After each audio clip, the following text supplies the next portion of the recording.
Em,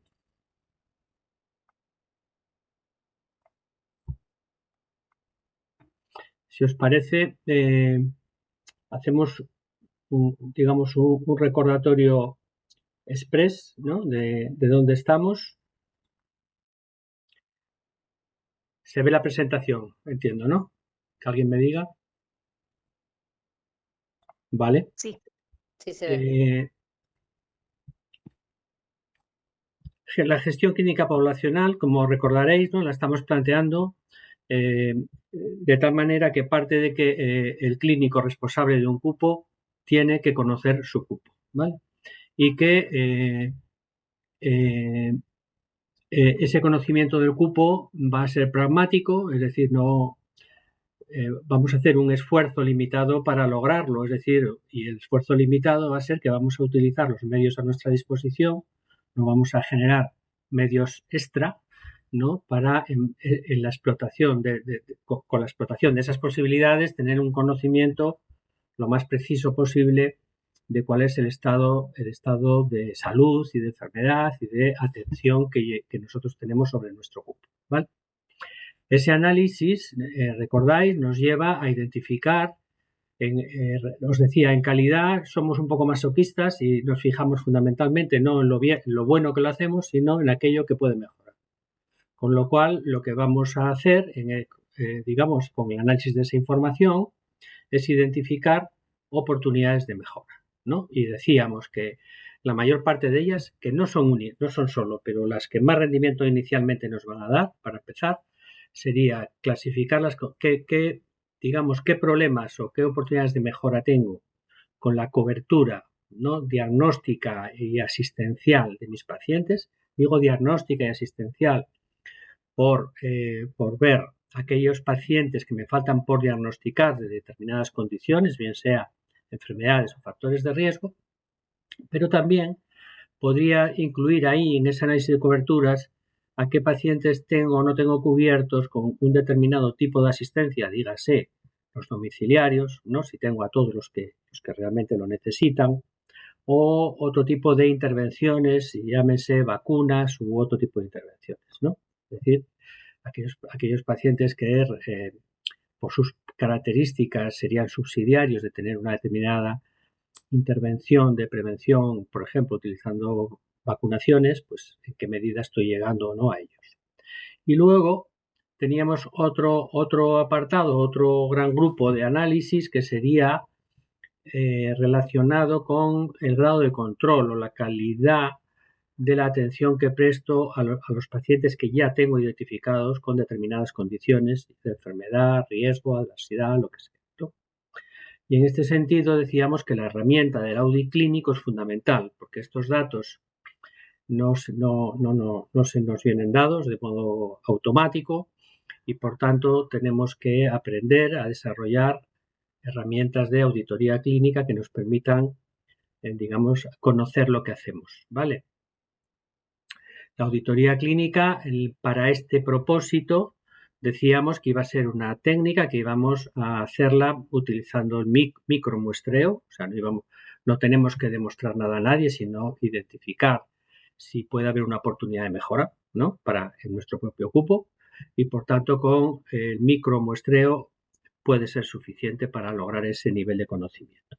Decíamos que la herramienta del audit clínico para otro tipo de propósitos, pues que requiere una precisión mayor, por tanto la muestra, ¿no? Tiene que ser mayor, pero claro, también el coste es mayor y nosotros siempre tenemos que estamos en gestión y tenemos que tener siempre muy presente los costes digamos, de la actividad esta que estamos haciendo, porque no nos interesa que sea muy costosa, que habitualmente suele ser costosa en tiempo, ¿vale? Por tanto, problemas de cobertura, problemas de control, ¿vale? Y una vez que tenemos ese mapa, digamos, de oportunidades de mejora, llamémoslas problemas, pues tenemos que decidir por dónde empezar, ¿no? Y en ese sentido, ¿no? Pues hablábamos de aplicar herramientas de priorización. La priorización, como bien decíamos, podía ser, oye, pues elijo el que más me gusta, o hago una votación, o sea, todas esas herramientas pueden ser herramientas aplicables para la priorización. ¿Qué ocurre? Que esa forma de priorizar a veces nos sesga en exceso y no nos lleva a seleccionar, digamos, aquel problema que nos genere más coste-oportunidad o más coste-efectividad. Si aplico sistemas de priorización un poco más precisos y suelen ser en base a criterios, pues me ayudan a centrar mejor, digamos, el tiro en la diana, ¿no? En aquel aspecto que puede tener más rendimiento a la hora de yo iniciar en él un plan de mejora. Y hablamos del método Hanlon y de otras herramientas relacionadas con él, como era el de la comparación por pares o otro tipo de herramientas, ¿vale? Y una vez que ya tengo uno o dos o los que sean, ¿no? No se recomienda llevarse inicialmente de modo simultáneo excesivos planes de mejora o afrontar excesivos problemas, uno o dos como mucho, pues tengo que ver por qué yo tengo ese problema. Es decir, por qué yo, que soy una persona dedicada, que lleva a lo mejor un montón de tiempo mi consulta, que trabajo un montón, porque hay cosas que no están todo lo bien que a mí me hubiera gustado que estuvieran. Y lo mismo aquí nuevamente, tendríamos que iniciar lo que se llama un análisis de causas. ¿Por qué? Porque, digamos, hay digamos, dos estrategias en relación a qué pasa cuando encuentro un problema, ¿no?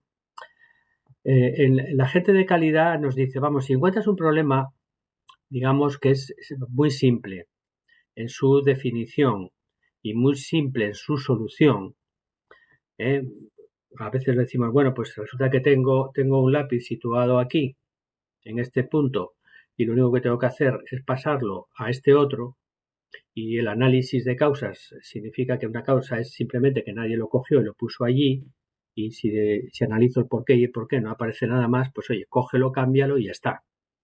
Pero eso no suelen ser los problemas que nos encontramos, ¿no? Pero sí suele ser la reacción, porque los clínicos, una vez que tenemos una guía clínica y tenemos los pacientes y hemos observado que nos faltan, por ejemplo, por hacer un montón de cosas, pues el primer pensamiento es, vale, pues las hago, ¿no? Pero lo que no estamos analizando es por qué durante estos años no las hice, ¿vale? Y porque a mí lo que me interesa no es resolver el problema puntual hoy, ¿no? De estos pacientes que no tienen estas tareas hechas y hacerle las tareas, sino que el reto que tengo es establecer los mecanismos organizativos de la índole que sea, ¿no? En mi cupo, en mi trabajo cotidiano, para que eso no me vuelva a pasar con el tiempo. Y por tanto, eso requiere un análisis de causas para actuar sobre las causas, no directamente sobre las consecuencias, ¿vale? Yo puedo modificar la consecuencia de algo y corregirlo hoy, pero ese error se me puede volver a producir en el futuro.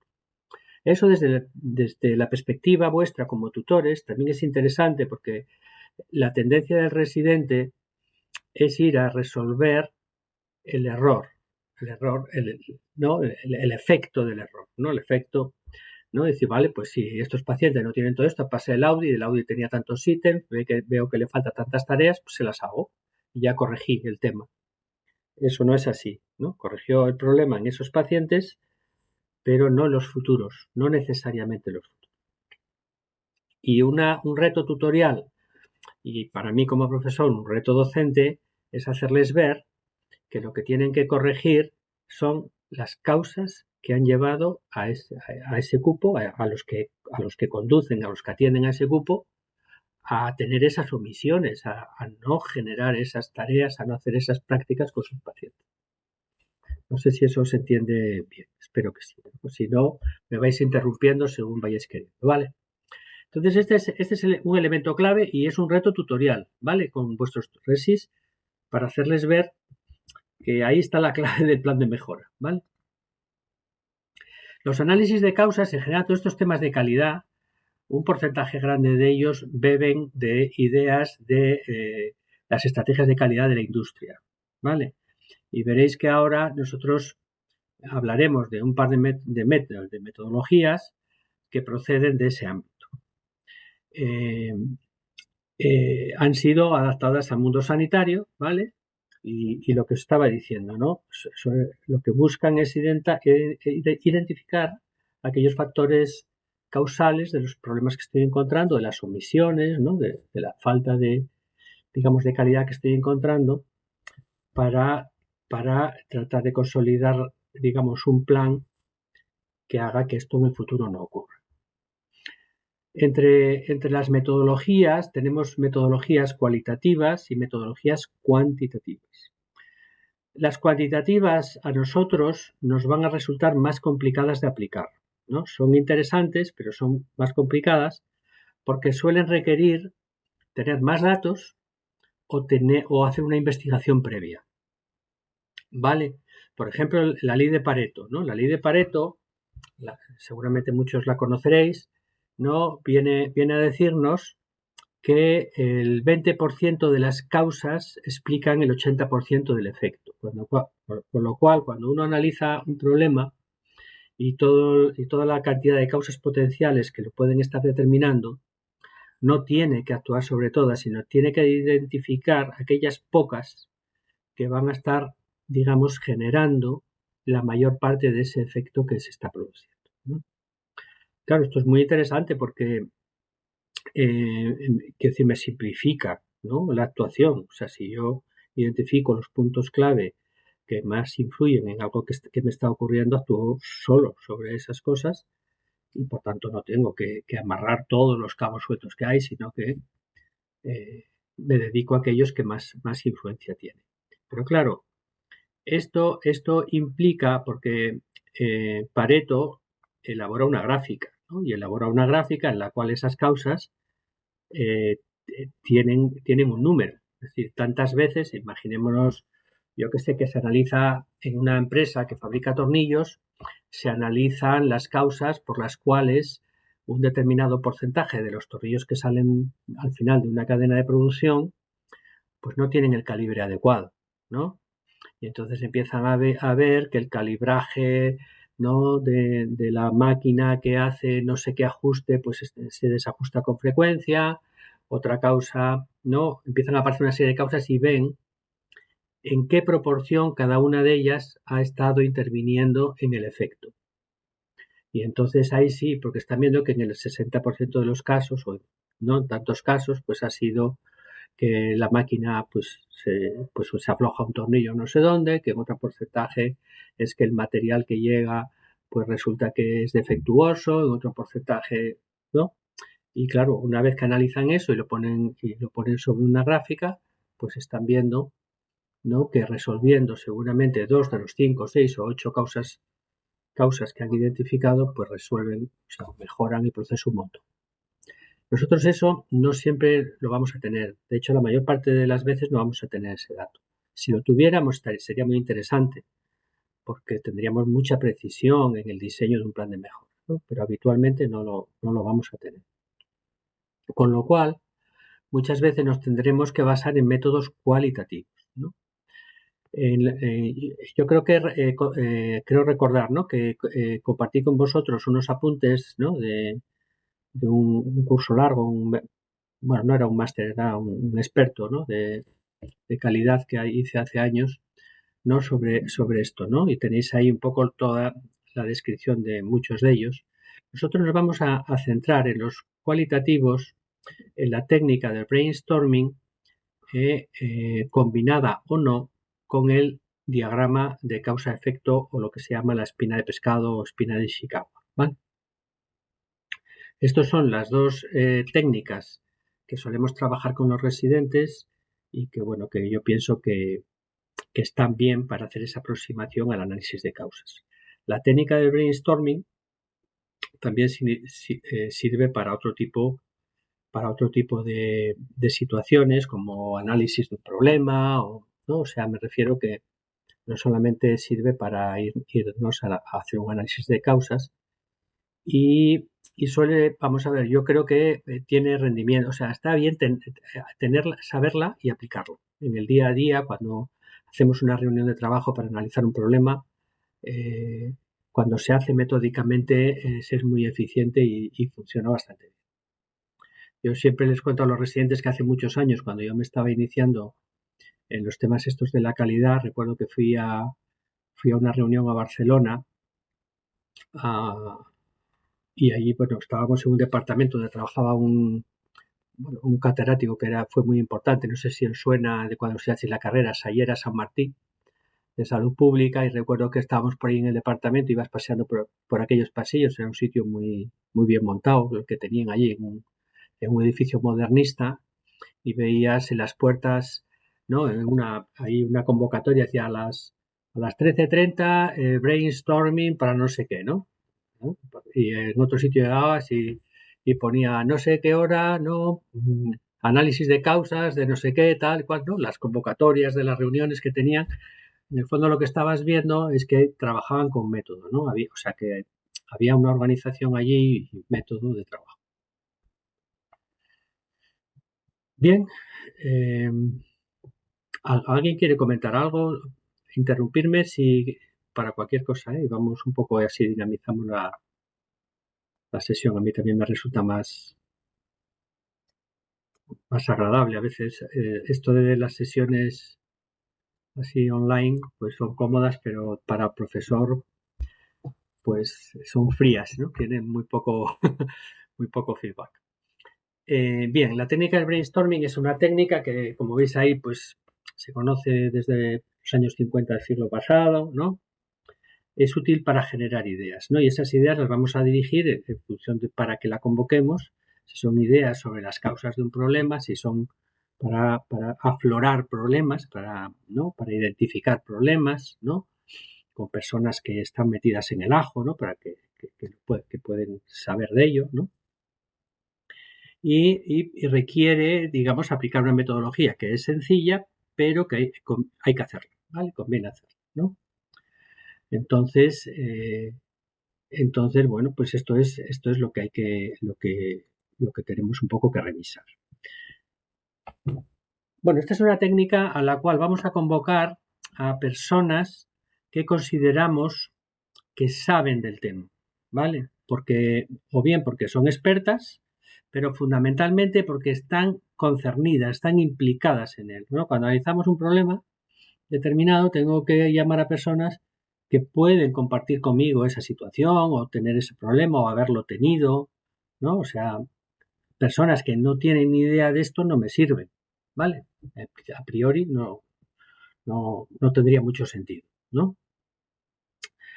Por tanto, luego cuando voy a convocarla, por lo tanto, lo primero que tengo que hacer es pensar qué personas me interesa que vengan, ¿vale? Y básicamente, en base a esto que os tengo que decir, no convoco por compromiso, ¿vale? Convoco por utilidad. Luego, es una reunión donde necesita una masa crítica, pero es en general de pocas personas. No es una reunión, digamos, no es una asamblea, ¿vale? Es una reunión que recomienda que haya entre unas 6 y 10 personas, puede estar bien. Nosotros muchas veces en formación con los resis eso no se logra, ¿vale? Se hace entre 2, 3, 5.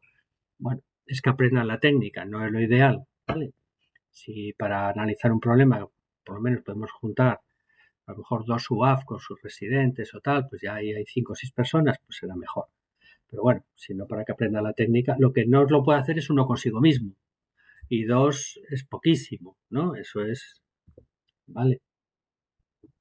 Requiere una convocatoria previa. O sea, la persona que venga a un brainstorming ha tenido que tener la oportunidad de saber a qué viene, incluso, aunque sea de un modo informal, pues pensar en el tema que se va a tratar, ¿no? Para un poco ponerse en situación.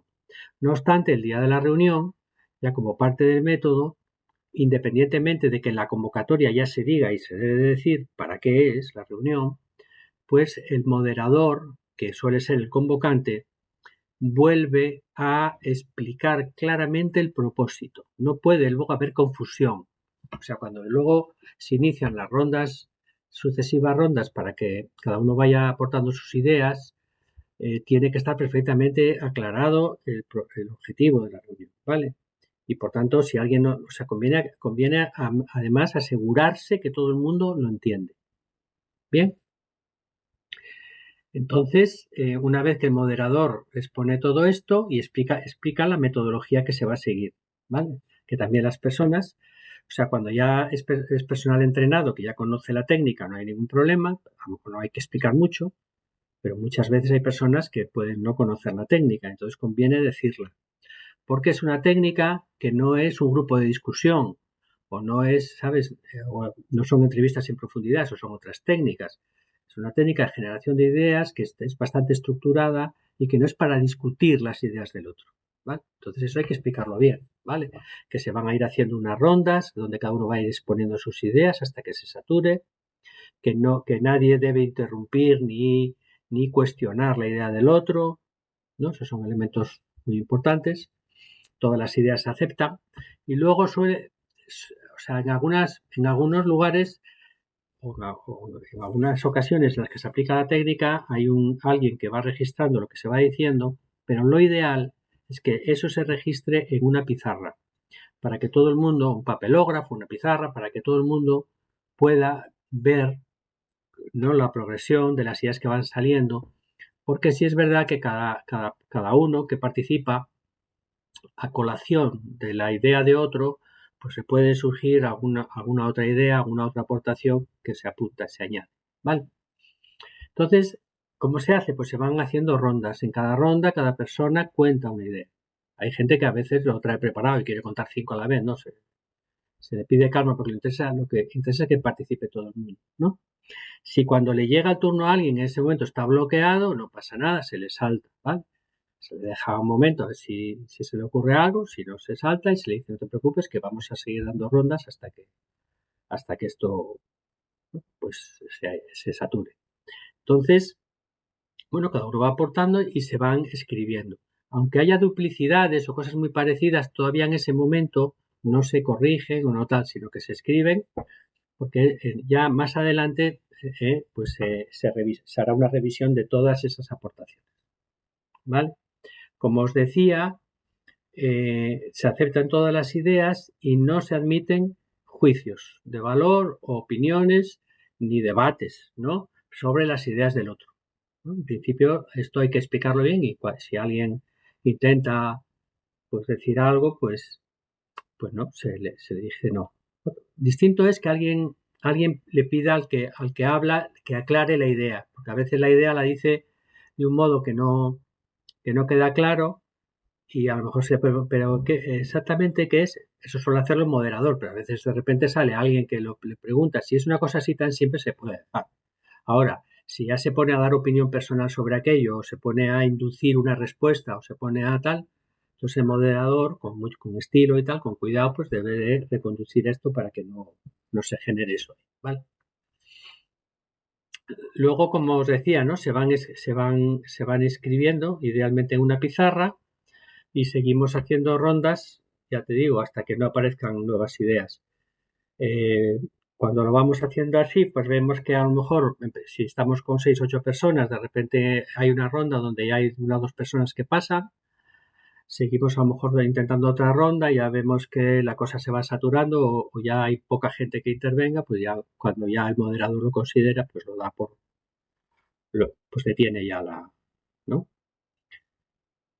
Esto, si se hace, en general no suele durar más de 15 o 20 minutos. Si al principio dejamos un poco a las personas reflexionar 5 o 10 minutos antes de empezar la ronda, 10 minutos me parece mucho, a lo mejor con 5 sería de sobra.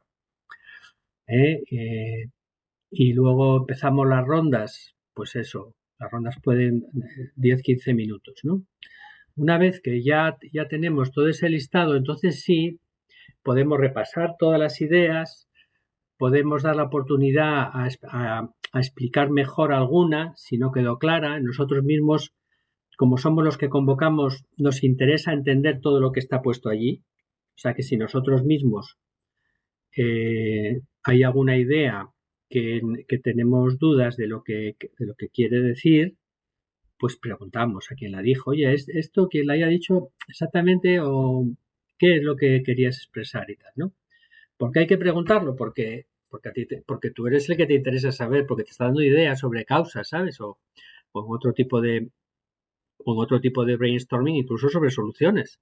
Entonces tienes que entenderlas. Tú no puedes irte con un listado de cosas que luego no entiendes, ¿vale? Entonces, eso se hace ese turno, ¿no? De aclaración de las cosas, puntos confusos, y vuelves a redactar algún enunciado, ¿no? Que hayas clarificado bien, pues de un modo más preciso. Y luego también se puede ver si hay duplicidades, o sea, si hay ideas que prácticamente significan lo mismo. Si las hubiera, se pregunta al que aportó una y otra, a ver si tienen matices diferenciados. Si los tienen, se dejan, ¿no? Y se aclaran allí. Y si ellos aceptan que la idea prácticamente es la misma, pues se agrupan, ¿no? Para ir simplificando el listado. Y posteriormente, y esto ya no es imprescindible, pero es otra fase del brainstorming que puedo acometer o no, y eso lo hago en función de la cantidad de ideas que haya, es tratar de reducirlas, ¿no? A seleccionar de allí las que yo crea que son más relevantes. No las que yo crea, las que el grupo crea que son más relevantes, ¿vale? Y puedo establecer con ellos un sistema de votación. Y aplicáis un sistema de votación como los que conocéis, que hablamos el otro día o tenéis en los apuntes. Una votación simple, una votación ponderada, una comparación por pares. Bueno, utilizáis el método que queráis, ¿no? Cuanto más riguroso, mejor, ¿no? Para ver de todo ese conjunto de ideas cuáles pueden ser, digamos, las más relevantes. No es imprescindible, ya te digo, o sea, ya tú las tienes, luego puedes trabajar tú con ellas. Tú iniciáis ese proceso, digámoslo así, de destilación, ¿no? Si os interesa, ¿no? Si queréis, de todas formas vais a llevaros todo, vais a llevar todas las ideas, las que luego el grupo priorizó, ¿no? Y ya luego trabajáis con eso, ¿no? En casa. Otro elemento que se puede hacer, y ahora lo veremos, es preparar o usar, ¿no? Estas ideas para vincularlas a un diagrama de Ishikawa, ¿vale? Y ahora veremos cómo. ¿Ok? A ver, ¿se entendió todo bien? ¿Alguna duda de cómo aplicar la técnica?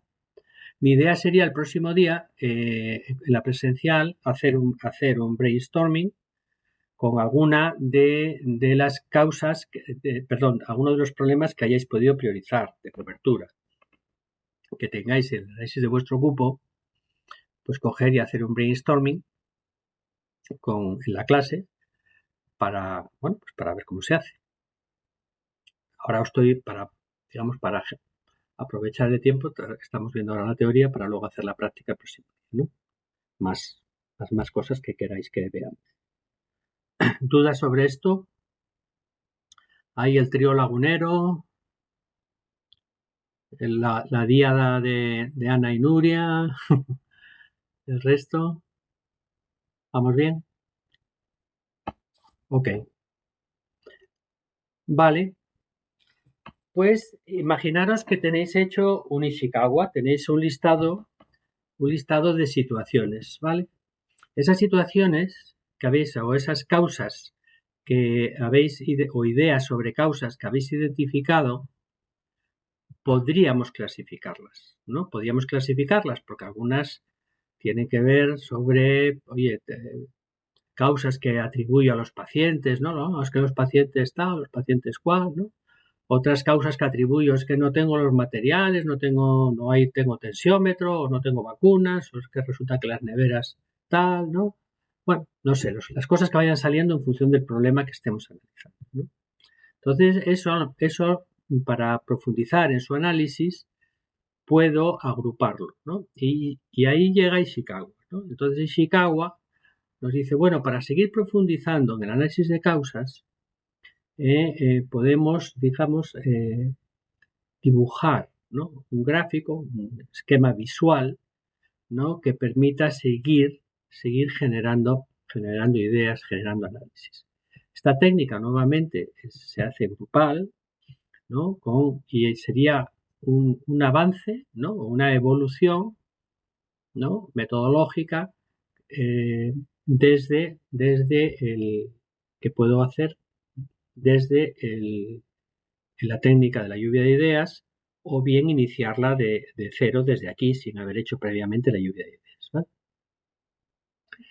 De tal manera que en este dibujo lo que vamos a poner es un eje, ¿no? Que sería la columna vertebral del pez, ¿no? Que apunta hacia el problema que voy a analizar, ¿no? Problema que tengo. Oye, pues tengo baja cobertura diagnóstica de hipertensión, por poner un ejemplo, ¿no? Y luego aquí el resto de las raspas del pescado, ¿no?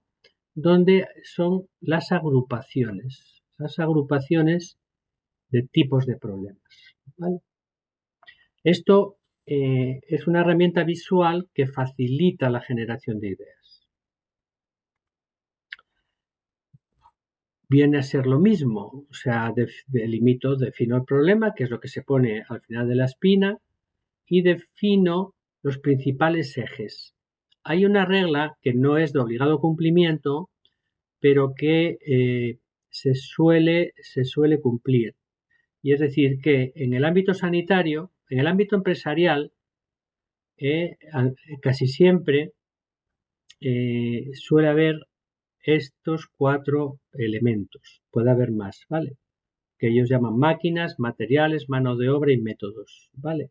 Si la empresa no fuera de manufactura, sino que fuera de servicios, pues ya no serían estos, ¿no? Podrían ser otros. En el caso sanitario, casi siempre tendremos alguna causa atribuible a profesionales, alguna causa atribuible a pacientes, alguna causa a materiales y a organización. ¿Vale? ¿Siempre en todos? No, a veces no. Si se queda algún grupo sin encontrar ninguna causa, pues se queda, no pasa nada. Pero nos ayuda a pensar. Es decir, oye, este tema, imagínate que estáis haciendo este proceso de generación de ideas y todas las causas que están saliendo son por los pacientes. No, los pacientes no quieren, los pacientes no vienen, los pacientes no sé qué. Hombre, el tener ahí a la vista la invitación a que reflexiones a ver si también hay algo atribuible a profesionales, a organización, incluso a materiales, pues está bien, ¿no? O sea, que nos invita a darle más vueltas a ver si hay más elementos que en general suele haberlos, ¿vale? Por tanto, trazo ese diagrama y le hago al menos esas cuatro espinas. En organización, llegado un momento, puede ser interesante o no, ya cada uno decide, nuevamente esto es un tema pragmático, decidir si la desgloso en dos. Una que es referida a procesos y otra a procedimientos, ¿vale? Y esa es una decisión que yo tengo que tomar, ¿vale? O lo meto todo ahí.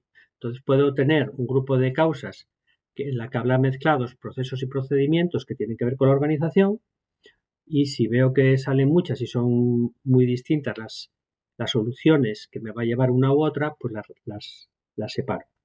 La diferencia entre un proceso y un procedimiento, pues entiendo que os la sabéis, os podéis imaginar cuál es, ¿no? Procedimiento es el modo de hacer una cosa, pues un protocolo, una técnica, ¿no? Mientras que un proceso es la sucesión de acontecimientos que tiene que ocurrir en la organización para que algo se lleve a cabo, ¿vale?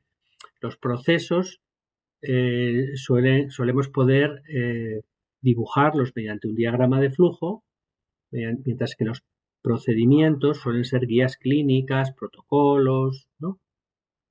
¿De acuerdo? Manuales de procedimiento, hojas técnicas, ¿vale? Bien, una vez que ya, digamos, entonces, ¿qué ocurre aquí?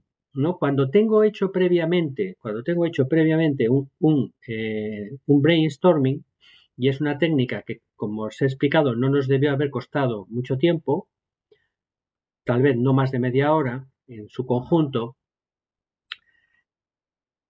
normalmente en otro momento, en un segundo tiempo, convocaré, porque no solemos tener tanto tiempo, en un segundo tiempo convocaré para hacer el diagrama causa-efecto, ¿no?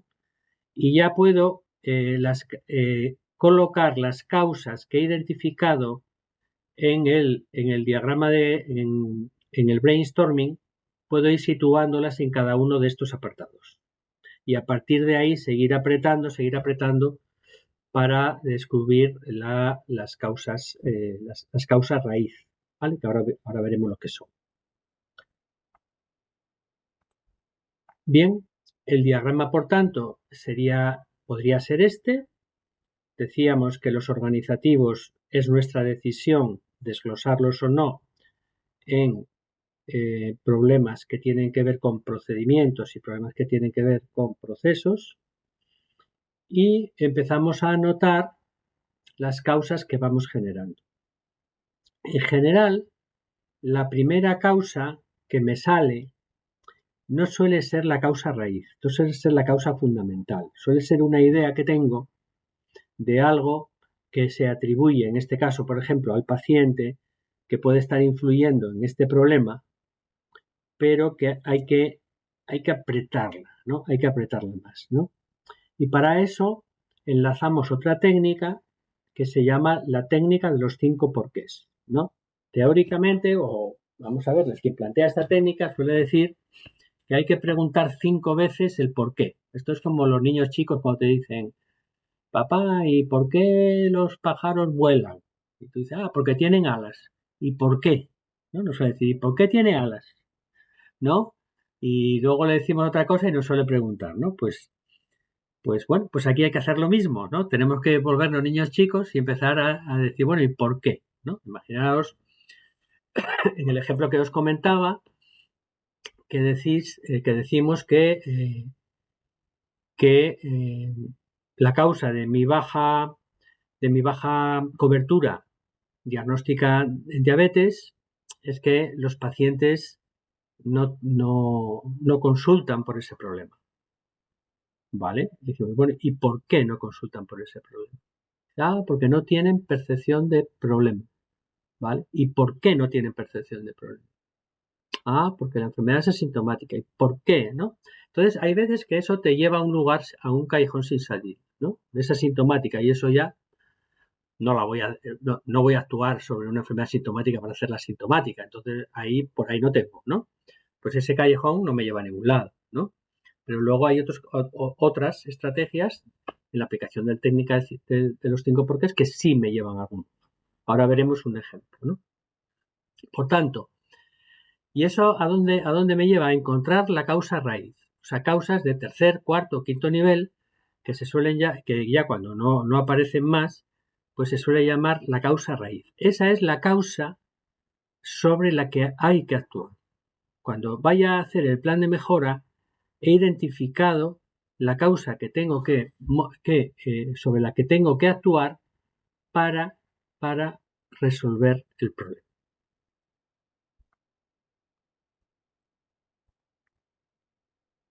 En la causa, por ejemplo, este es un ejemplo, claro, yo no sé si lo veis en pantalla.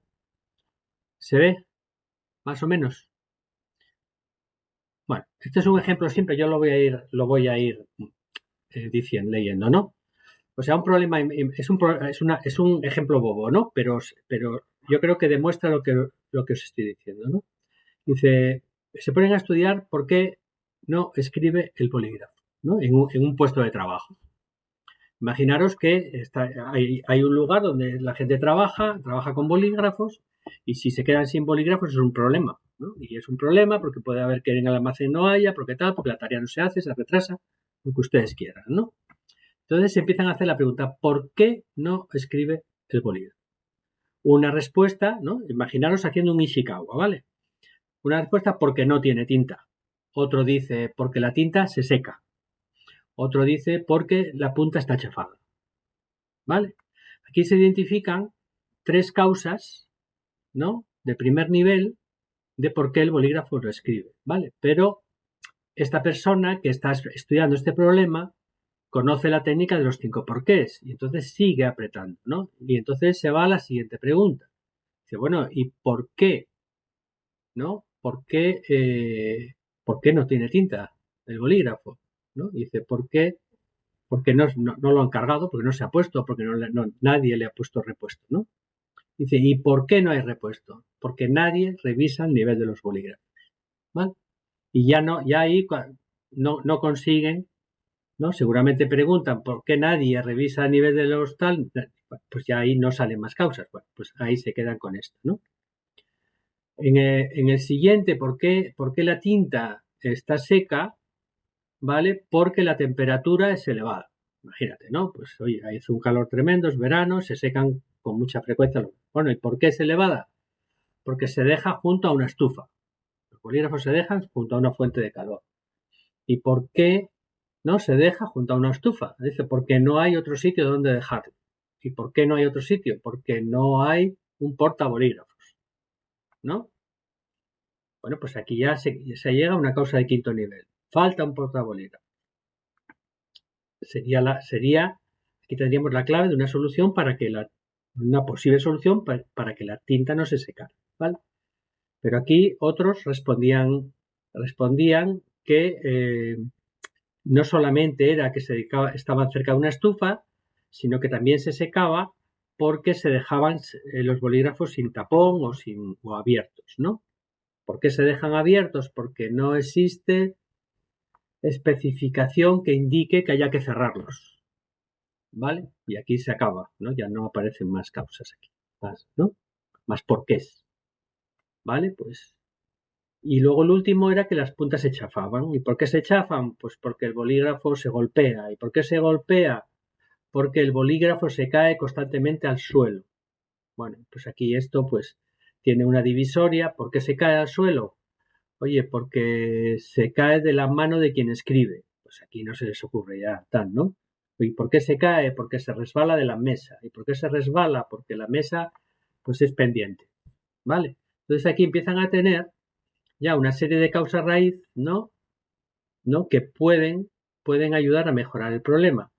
En el resultado del análisis, pues que se decide incluir un estándar de inspección relacionado que nadie revisa los niveles de bolígrafo, instalar un portabolígrafos para que no se pongan allí cerca de una fuente de calor.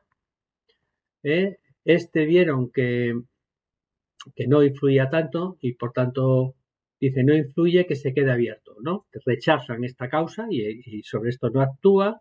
Esta otra causa dice que se cae de la mano de quien escribe, pues dicen pues que eso no ocurre muy poco, con lo cual la rechazan. Aquí imaginaros que estáis aplicando el 2080, ¿no? Cuando se ponen a analizar si eso es muy frecuente, pues ven que tal vez no. Y finalmente lo de las mesas en pendiente, bueno, pues se eliminan las pendientes de las mesas, ¿no? Entonces, en función de ese análisis, ¿no? Pues un poco establecen, ¿no? Digamos, las estrategias de mejora para que ya nunca más, ¿no? Se vuelva a secar la tinta del bolígrafo. Esto es un ejemplo chorras, pero que, digamos, nos da una idea de la importancia de no quedarse con la primera, digamos, del primer porqué, sino que hay que ir apretando hasta llegar a la causa raíz, ¿vale? Que es la que nos va a ayudar a establecer el plan de mejora. Correcto. Bien, por tanto, estas serían, digámoslo así, una estrategia necesaria a seguir una vez que tenemos hecho o seleccionado un problema que queremos mejorar para llegar a comprender realmente las causas que están determinando ese problema. Porque nuestro plan de mejora lo que tenemos que hacer es actuar sobre esas causas si queremos que el problema se solucione a futuro. ¿Vale? Venga, comentarios, preguntas.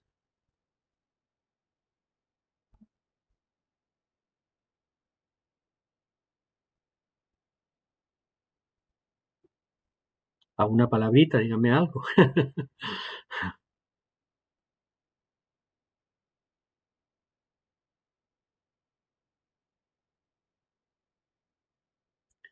Bien, yo entiendo en este caso que las dos técnicas se entienden bien.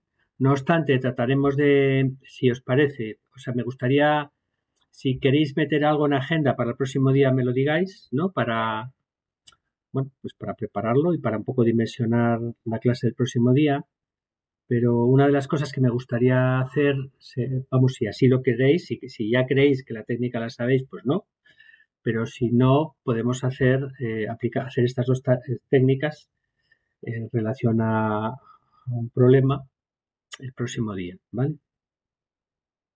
La otra, digamos, el otro aspecto que nos quedaría por ver, que podemos dejarlo para la siguiente, sería el diseño del plan de mejora.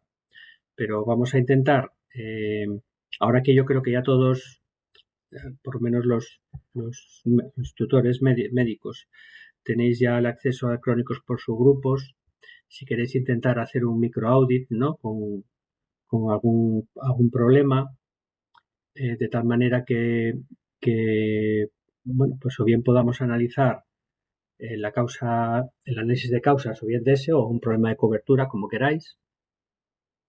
También sería bueno, y si no explicaremos un poco cómo hacer el ajuste cuando hacéis varios audits, cómo la técnica que tienen que aplicar los residentes para hacer el ajuste. Recordáis que el otro día os comentaba, ¿no?, que los cuadernillos de audit no tienen el mismo número de ítems, y tampoco tenemos el mismo número de pacientes de cada problema, ¿no?, de cada enfermedad. Entonces, a la hora de hacer la priorización para el cálculo de la magnitud, pues eso tenemos que ajustarlo, porque si no, claro, el audit que tenga más ítems y más pacientes tiene más magnitud, nos van a salir que nos faltan más tareas, porque la probabilidad que falten más tareas es mayor. Entonces, claro, estamos sesgando un poco el tema, ¿no? Entonces, conviene hacer un ajuste de la magnitud para que sean comparables unos con otros. Y bueno, sería otro detalle que conviene que sepáis, porque los resis en su tarea suelen tener que hacer ese tipo de ajuste.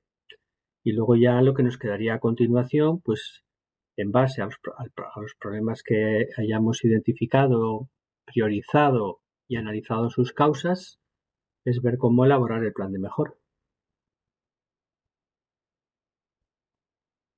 Bien, la idea es que pudierais ir reproduciendo parte de esto con los datos que vais teniendo, ¿no? Yo os pediría, si podéis traer hecho un handlong por ejemplo, de los problemas de cobertura, y al menos algún dato de los resultados que tenéis en un audit, o microaudit, ¿no?, sobre alguna de las enfermedades crónicas, ¿no?, por subgrupos, o los enfermeros sobre los diabéticos o los hipertensos o los domiciliarios, lo que queráis, pues estaría bien, porque tendríamos sustancia sobre la que hablar. ¿Ok? ¿Comentarios? ¿Quedó claro el encargo?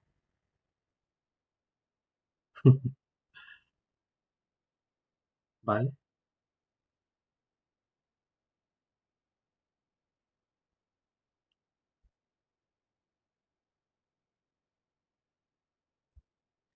Bien, pues si ninguno quiere decir nada más, yo creo que estamos cumpliendo horario, ¿no?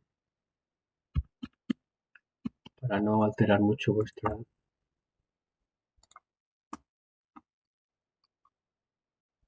1:31.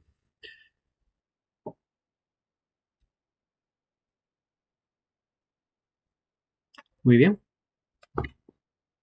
Pues nada. Ya como os decía, hoy es un día de celebración, ya para cerrar esto. Los próximos meses serán de cambio. Yo seguiré. Vamos a ver, gerencia, yo he pedido prórroga, gerencia me ha dicho que me la van a conceder. Seguiré, pues no sé, probablemente un año más, ¿no? Apoyando aquí en lo que necesiten en la unidad y en otras tareas. Y bueno, pues nos seguiremos viendo. De aquí a mayo todavía estaré yo de responsable, y ya en mayo pues estará Sara. Muy bien, chicos, pues venga. Los que ya hayáis tenido la jornada a descansar, y los que empezáis, pues bueno, lo siento por vosotros. Venga, hasta el próximo día. Gracias. Venga, Gracias, hasta luego. hasta luego.